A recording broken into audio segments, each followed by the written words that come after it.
साल 2023 में राहुल गांधी जब 10 दिन के अमेरिकी दौरे पर पहुंचे थे, तो इस दौरान उन्होंने अमेरिका में कई अलग-अलग कार्यक्रमों में शिरकत की थी, अलग-अलग कार्यक्रमों में शामिल हुए थे और उनके कार्यक्रमों को जिन 2 प्रमुख संस्थानों ने आयोजित करवाया था, उनके नाम थे। पहली जो संस्था थी उसका नाम था इंडियन अमेरिकन मुस्लिम काउंसिल, यानी कि IAMC। और जो दूसरी संस्था थी उसका नाम था Islamic circle of north American.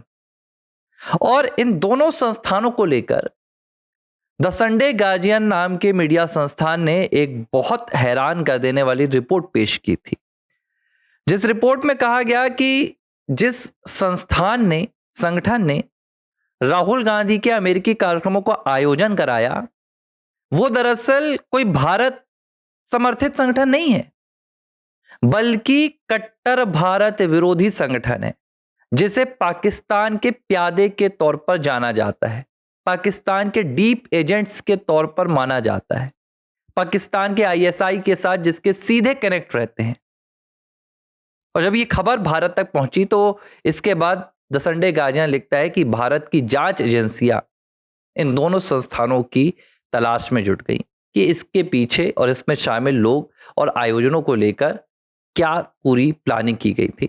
और हाल ही में एक रिपोर्ट आई है जिसमें कहा जा रहा है कि अमेरिका की भी जो गुप्त एजेंसियां हैं, जो खुफिया एजेंसियां हैं, वो भी इन संगठनों में शामिल हुए तमाम लोगों की अलग से लिस्ट निकालकर जांच कर रही हैं कि राहुल गांधी तक ये संगठन कहां पहुंचे, कैसे पहुंचे और राहुल गांधी का इनसे क्या संबंध है।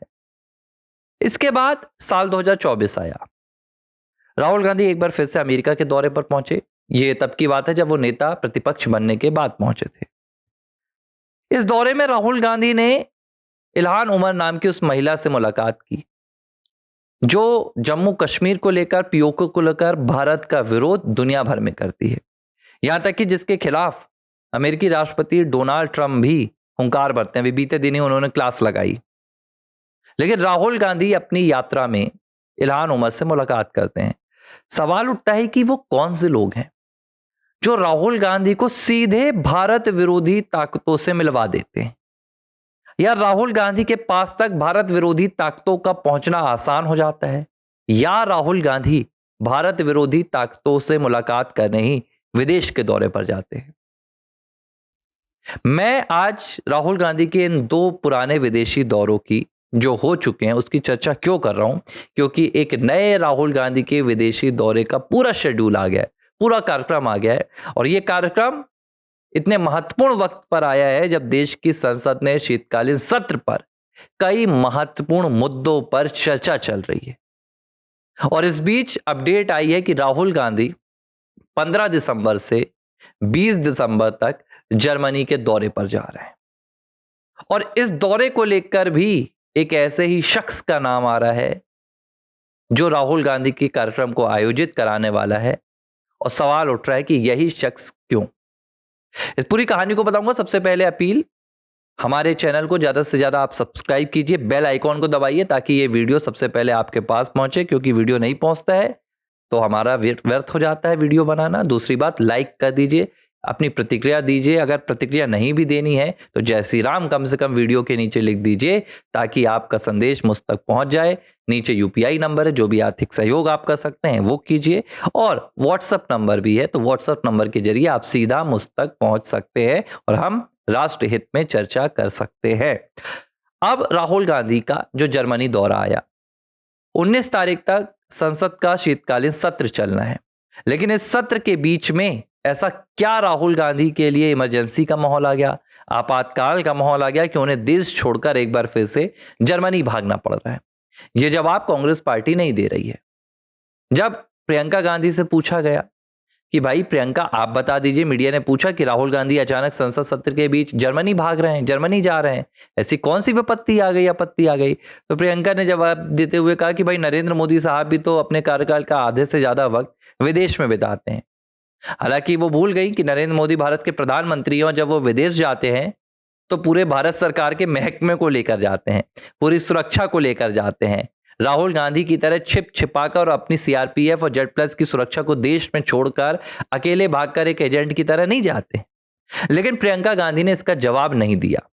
कांग्रेस पार्टी की ओर से आगे बागे बताया गया कि राहुल गांधी बर्लिन के दौरे पर जा रहे हैं और बर्लिन में वो कई कार्यक्रमों में शामिल होंगे, जिसमें से एक भारतीय वहाँ के जो निवासी हैं उनसे मुलाकात करेंगे, उनके साथ बातचीत करेंगे और विदेश में जो आईओसी है, इंडियन ओवरसीज कांग्रेस, उसके संगठन के साथ चर्चा करेंगे। इस बीच एक नाम निकल कर आया। यूरोप में यानी कि जर्मनी में जो राहुल गांधी के कार्यक्रम को आयोजित करवा रहे हैं उनमें से एक नाम निकल कर आया, औसफ खान। और ये औसफ खान ओवरसीज कांग्रेस ऑस्ट्रिया का प्रेसिडेंट है और इन्होंने बाकायदा ट्वीट कर राहुल गांधी के स्वागत की तैयारी की है और उन्होंने कहा है कि हम राहुल गांधी के इस कार्यक्रम को सफल बनाने के लिए कोई भी कोताही नहीं बरतेंगे। जब ये नाम सामने आया तो एक बार फिर से चर्चा शुरू हो गई। इल्हान उमर, अमेरिका में Indian America Muslim council, Islamic circle of north American और अब औसफ खान। भाई, भारत की जो आबादी है 100 करोड़ हिंदुओं की आबादी है। राहुल गांधी एक हिंदू नेता है, ऐसा वो क्लेम करते हैं। कई बार अपने आप को जनेऊधारी उन्होंने ब्राह्मण भी बताया है। लेकिन राहुल गांधी जब भी विदेश जाते हैं तो उनके कार्यक्रमों का आयोजन अक्सर मुस्लिम संगठन या मुस्लिम सदस्यों के द्वारा ही क्यों कराया जाता है? अब इस सवाल का जवाब खोज पाना बहुत मुश्किल है, लेकिन जो नजारा दिख रहा है, जो तस्वीर दिख रही है, एक बात स्पष्ट है कि राहुल गांधी के जो संबंध हैं वो ज्यादातर भारत विरोधी ताकतों से, इस्लामिक देश जो दिन रात भारत में भारत का इस्लामीकरण करने के लिए पूरी कोशिश करते हैं, उनके लगातार भारत में फंडिंग होती रहती है, उनके संगठन कहीं ना कहीं साजिश रचते रहते हैं। राहुल गांधी विदेश जाते हैं तो उनकी जो स्वागत करने वाली पूरी टीम रहती है वो ऐसे ही इस्लामिक संगठन रहते हैं। क्या राहुल गांधी विदेशी दौरों के जरिए सीधे तौर पर भारत विरोधी साजिशों का हिस्सा बन रहे हैं? और यह बात पूरे भारत में पता भी है। मुझे हैरानी हुई कि जब गृह मंत्री अमित शाह राहुल गांधी के साथ संसद में चर्चा कर रहे थे, उन्होंने तमाम मुद्दे उठाए, सोनिया गांधी की अदालत का मुद्दा भी उठाया। भारत की संसद में राहुल गांधी के विदेश दौरों का मुद्दा क्यों नहीं उठाया जा रहा है? शीतकालीन सत्र चल रहा है, इससे बेहतर कोई मौका नहीं हो सकता है। राहुल गांधी सत्र छोड़कर जर्मनी जा रहे हैं। क्या संसदीय कार्य मंत्री किरण रिजिजू संसद में इस बात का जिक्र नहीं कर सकते कि नेता प्रतिपक्ष इस बात की जवाबदेही तय करे कि सत्र के बीच में कोई भी भारत का सांसद विदेशों में ना जाए? भारत की जो सुरक्षा है, संसद की जो सीक्रेसी है, क्या इसके साथ ये समझौता नहीं है? हम ये सवाल खड़ा कर रहे हैं, लेकिन जिन्हें खड़ा करना चाहिए ये सवाल, वो क्यों इससे भाग रहे हैं? हाँ, मैं समझता हूं कि ये सवाल एक अनुचित सवाल होगा, क्योंकि संसद के भीतर एक परंपरा होती है और सवाल वही पूछे जाते हैं जिनका सीधे तौर पर संसद की चर्चाओं से लेना देना है। लेकिन राहुल गांधी भारत की संसद के पिछले 20 साल से सदस्य हैं, नेता प्रतिपक्ष है, वो कई समितियों में शामिल होते हैं, उनके साथ देश की सुरक्षा की कई महत्वपूर्ण जानकारियां साझा की जाती हैं। बीते अभी जब आपका ऑपरेशन सिंदूर शुरू किया गया, पहलगाम के बाद सुरक्षा पर जो चर्चा हुई उसमें राहुल गांधी शामिल थे, कांग्रेस पार्टी के नेता शामिल थे। अगर एक ऐसा सांसद आधे से ज्यादा वक्त विदेश में जाता है, संसद के सत्र छोड़कर जाता है, महत्वपूर्ण कार्यक्रम छोड़कर जाता है, सीआरपीएफ और अपनी सिक्योरिटी छोड़कर जाता है, तो क्या जवाबदेही सरकार की तय नहीं होती है? या सिर्फ हम जैसे लोग आर फॉर राष्ट्र में आकर सवाल उठाएं, 4 लोग आकर हम पर कमेंट करें, राय दें और इसके बाद खेल खत्म? मेरी आप तमाम दर्शकों से विनती है कि इस मुद्दे को ज्यादा से ज्यादा उठाइए, कमेंट कीजिए, इस वीडियो को शेयर कीजिए और सरकार तक पहुंचाइए कि भाई अब हद हो गई है, अब राहुल गांधी के विदेशी दौरों पर लगाम लगना चाहिए या राहुल गांधी को हमेशा के लिए विदेश पर ही बस जाने का पैगाम सुना देना चाहिए। लेकिन संसद में इस बात पर भी चर्चा होनी चाहिए कि नेता प्रतिपक्ष विदेश में जाकर भारत विरोधी ताकतों से क्यों मुलाकात करते हैं, और इसकी जांच होनी चाहिए। क्योंकि जो आंकड़े हैं वो आप सुनेंगे तो घबरा जाएंगे। 2015 से 2019 के बीच राहुल गांधी 247 बार विदेश जाते हैं।